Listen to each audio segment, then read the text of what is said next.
Do you remember how we talked about Andrew in the last video? When I tell Andrew's story to teachers, some of them say that maybe Andrew was dyslexic because he had trouble with writing and spelling.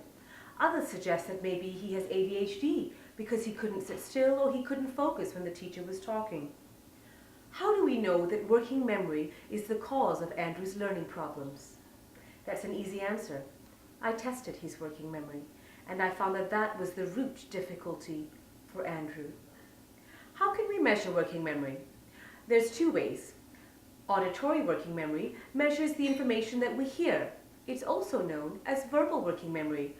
You may remember in the second video, we did a working memory test together. Oranges live in water, true or false? Do you remember that? That's an example of an auditory working memory test, and it's highly accurate in predicting a student's working memory. In my own research, I've used it to test thousands of students to accurately identify those with a working memory difficulty. Another kind of way in which we can test working memory is visual working memory, the information that we see.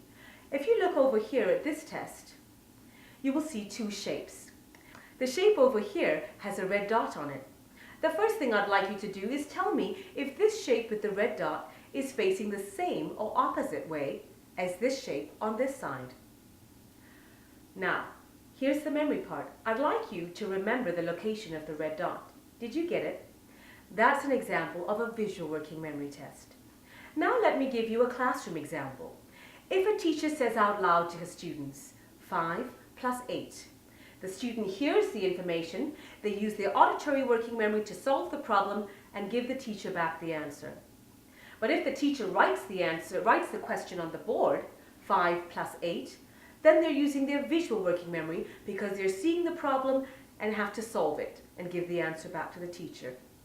The exciting thing about working memory tests is that they're culture fair. What does that mean? It means that it doesn't matter what background you're from, whether you're from a low income, middle income, or high income, it's not going to impact your scores in a working memory test. It also means that it doesn't matter what your parents do for a living.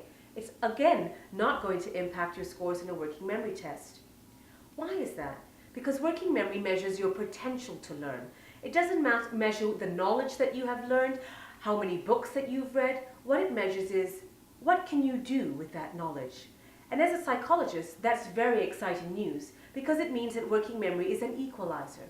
It levels the playing field for students. Let me give you an example from a research project that I was conducting. Imagine a classroom of 9-year-olds. Some of the students are from a low-income background. Others are from a middle-income background. I was testing their knowledge. One of the questions from a knowledge-based test was to give me a definition of a word. Let's take the word police. Now, who do you think will be smarter if I were using a test of knowledge? You may have already guessed the answer to this. A student from a middle-income background gave me answers like this. They wear a uniform, they keep you safe, you see them on the streets. A student from a low-income background gave me a very different response, but yet drawing from their knowledge and their experience. They gave me answers like, I don't like police. They take my dad away from me. Now you can imagine, when you look at the manual, the students from the middle income background who gave me responses about the uniform and the safety, they got a high score. But the students who gave me answers about police being bad, those answers were not in the manual of the test, and they got a low score.